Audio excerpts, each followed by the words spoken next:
আসসালামু আলাইকুম। আমার ভিডিওতে আপনারা দুইটা চিত্র দেখতে পাচ্ছেন।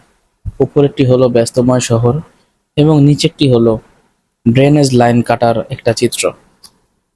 তো কিছুদিন আগেও এই রাস্তাটিতে ঠিক এরকম ভাবেই কেটে রেখে ফেলা হয়েছিল এবং সেখানে ছিল পানি, নর্দমার নোংরা, মানুষ চলাচলেও খুবই সমস্যা হচ্ছিল।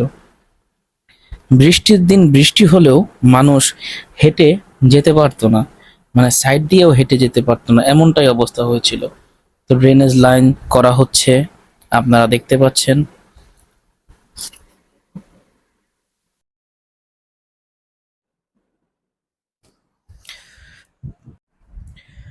ড্রেনেজ লাইনের কাজ করা হচ্ছে। তো ড্রেনের পাইপগুলি কিভাবে বসানো হচ্ছে এই ভিডিওতে আপনাদের তাই দেখানো হচ্ছে। তো ওই যে ভেগো দিয়ে কাজ করছে এবং ভেগো দিয়ে মাটি কাটার পর সেখানে বড় বড় পাইপ বসানো হবে, যেটার মধ্যে দিয়ে আশেপাশের পানিগুলি একদম চলে যাবে নদীর মধ্যে। তো ব্যস্তময় এই শহরে আপনারা উপরের ভিডিওতে দেখতে পাচ্ছেন ঠিক এরকমটাই ছিল এই রাস্তাটা। তো এই রাস্তাটা যখন কাটা হয় তখন অনেক মানুষের অনেক দুর্ভোগ হয়েছে। ঠিকঠাক মতো হসপিটালে মানুষ নিয়ে যাওয়া যাচ্ছিল না। অসুস্থ রোগীরা অনেক কষ্ট পেয়েছে এই রোডটা দিয়ে যাওয়ার সময়। কাউকে কাঁধে, কাউকে কোলে এইভাবে নিয়ে যাওয়া হয়েছে। এতটা ব্যস্তময় শহরটাকে মানে কেটে এতদিন রেখে দিয়েছিল তারা, যা বলার বাহিরে। তবে অবশেষে দীর্ঘ সময় পার করার আসসালামু পর আলাইকুম। আমাদের এই এটা শহরটা হলো আবার কিছুদিন অনেক আগেই ক্লাউড একটি প্লেস।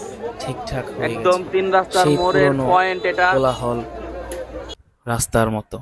ঠিক এরকমটাই আবারও পরিণত হয়েছে ব্যস্তময় মানুষের ঠিক চলাচল রাস্তার মতো। দেখুন, রাস্তাটা যখন আবারও ঠিক হয়ে গিয়েছে, ঠিক আগের জায়গায় সেই অটোরিকশাগুলি এসে থামে। মানুষ ঠিকঠাক মতো এখন চলাচল করতে পারছে, আলহামদুলিল্লাহ। আগের মতো ব্যস্তময় হয়ে যাওয়ার পর আমরা ফিরে পেয়েছি আমাদের সেই চিরচেনা দক্ষিণ খান বাজারের সেই কোলাহলযুক্ত মানুষের কোলাহল নিয়ে চলাফেরার সেই পরিবেশ। তো পরিবেশটা খুবই সুন্দর। এখন যেহেতু ঈদের বাজার, সেক্ষেত্রে এখন মানুষের চলাচলটা একটু বেশি হওয়ার কথা। তো আপনাদের যদি আমার ভিডিওটা ভালো লেগে থাকে অবশ্যই একটু লাইক কমেন্ট করে যদি সম্ভব হয় শেয়ার করে দিন, আমি যেন আরো এরকম নতুন নতুন ভিডিও আপনাদের